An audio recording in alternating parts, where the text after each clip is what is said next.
ಬೆಂಗಳೂರಿನಲ್ಲಿ ವಾರಸುದಾರರು ಇಲ್ಲದಂತಹ ವಾಹನಗಳನ್ನ ಟೋಯಿಂಗ್ ಹರಾಜು ಪ್ರಕ್ರಿಯೆಗೆ ಆರಂಭದಲ್ಲೇ ವಿಘ್ನ ಎದುರಾಯಿತಾ ಅನ್ನುವಂತ ಪ್ರಶ್ನೆ ಹುಟ್ಟಿದೆ. ಜಾಗದ ಅಭಾವ ಟೋಯಿಂಗ್ಗೆ ತಾತ್ಕಾಲಿಕ ಬ್ರೇಕ್ ಹಾಕಿರುವಂತಹ ಆರೋಪವೂ ಕೂಡ ಕೇಳಿ ಬರ್ತಿದೆ. ಈ ನಡುವೆ ಜನರಿಗಿದ್ದಂತಹ ಆ ಒಂದು ಆತಂಕಕ್ಕೆ ಆಯುಕ್ತರು ಕೂಡ ಸ್ಪಷ್ಟನೆಯನ್ನು ಕೊಟ್ಟಿದ್ದಾರೆ.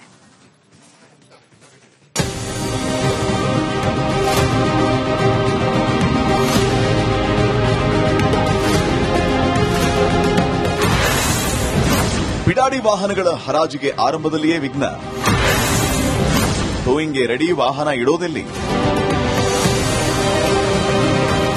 ಬೆಂಗಳೂರು ನಗರಾಭಿವೃದ್ಧಿ ಸಚಿವ ಕೃಷ್ಣ ಬೈರೇಗೌಡರ ಸೂಚನೆಯ ಮೇರೆಗೆ ಜುಲೈ 18ರಂದು ಆಪರೇಷನ್ ಬಿಡಾಡಿ ವಾಹನ ಆರಂಭ ಆಗಿತ್ತು. ಬೆಂಗಳೂರಿನ ರಸ್ತೆಗಳಲ್ಲಿ ಎಲ್ಲೆಂದರಲ್ಲಿ ಪಾರ್ಕಿಂಗ್ ಮಾಡಿದ ಬಿಟ್ಟು ಹೋಗಿರುವ ವಾಹನಗಳ ಟೋ ಮಾಡಿ ಹರಾಜು ಹಾಕುವ ಸಲುವಾಗಿ ಸಂಚಾರಿ ಪೊಲೀಸರಿಗೂ 18 ಟೋಯಿಂಗ್ ವಾಹನಗಳ ವ್ಯವಸ್ಥೆಯನ್ನ ಮಾಡಿತ್ತು.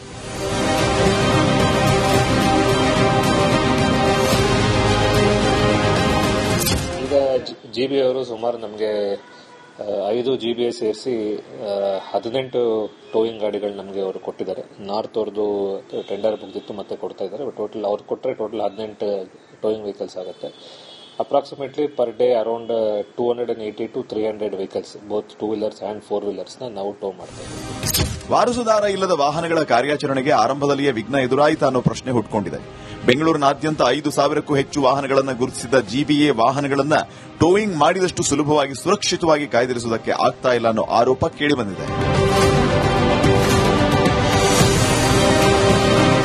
ರಸ್ತೆ ಬದಿ ನಿಲ್ಲಿಸಿ ಹೋದ ವಾಹನಗಳನ್ನು ಟೋಯಿಂಗ್ ಮಾಡಿ ಹರಾಜು ಹಾಕುವಾಗ ಯಾವುದಾದ್ರೂ ವಾಹನ ಕ್ರೈಮ್ ಕೃತ್ಯಕ್ಕೆ ಬಳಕೆ ಮಾಡಿ ರಸ್ತೆ ಬದಿ ಬಿಟ್ಟು ಹೋಗಿದ್ರೆ ಅಂತಹ ವಾಹನಗಳನ್ನು ಹರಾಜಿನಲ್ಲಿ ಯಾರಾದರೂ ಖರೀದಿ ಮಾಡಿದ್ರೆ ಏನ್ ಕತೆ ಅನ್ನೋ ಪ್ರಶ್ನೆ ಹುಟ್ಟುಕೊಂಡಿದೆ. ಈ ಬಗ್ಗೆ ಮಾತಾಡಿರುವ ಕೇಂದ್ರ ಪಾಲಿಕೆಯ ಆಯುಕ್ತ ಜಿ ಜಗದೀಶ್, ಬಹುತೇಕ ವಾಹನಗಳು ಮರುಬಳಕೆಗೆ ಯೋಗ್ಯವಿಲ್ಲದ ಕಾರಣ ಗುಜರಿಗೆ ಹಾಕ್ತೇವೆ.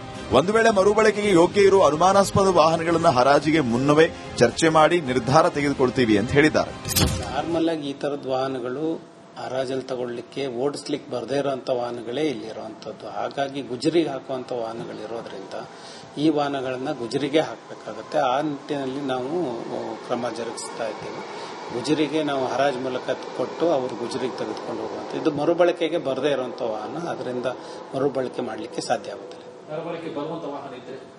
ಮರುಬಳಕೆ ಬರುವಂತ ವಾಹನ ಇದ್ರೆ ಅದನ್ನ ನಾವು ಸದ್ಯಕ್ಕೆ ನಮ್ಮಲ್ಲಿ ಇರ್ತೀವಿ, ಅದನ್ನ ಹರಾಜು ಹಾಕೋದಿಲ್ಲ. ಅದಾದ ನಂತರ ನಾವು ಏನ್ ಮಾಡಬೇಕು ಅಂತ ಡಿಸ್ಕಷನ್ ಮಾಡಿ ಅದನ್ನ. ಒಟ್ನಲ್ಲಿ ಆಪರೇಷನ್ ಬಿಡಾಡಿ ವಾಹನ ಕಾರ್ಯಾಚರಣೆ ಆರಂಭದ ವೇಗವನ್ನ ಕಳೆದುಕೊಂಡಂತೆ ಕಾಣ್ತಾ ಇದೆ. ಆದಷ್ಟು ಬೇಗ ಇದಕ್ಕೆ ಪರಿಹಾರ ಕಂಡುಕೊಂಡು ಎಲ್ಲೆಂದರಲ್ಲಿ ತಿಂಗಳುಗಟ್ಟಲೆ ಬಿಟ್ಟು ಹೋಗಿರೋ ವಾಹನ ತೆರವು ಮಾಡಿ ಸುಗಮ ಸಂಚಾರಕ್ಕೆ ಅನುವು ಮಾಡಿಕೊಡಬೇಕಾಗಿದೆ.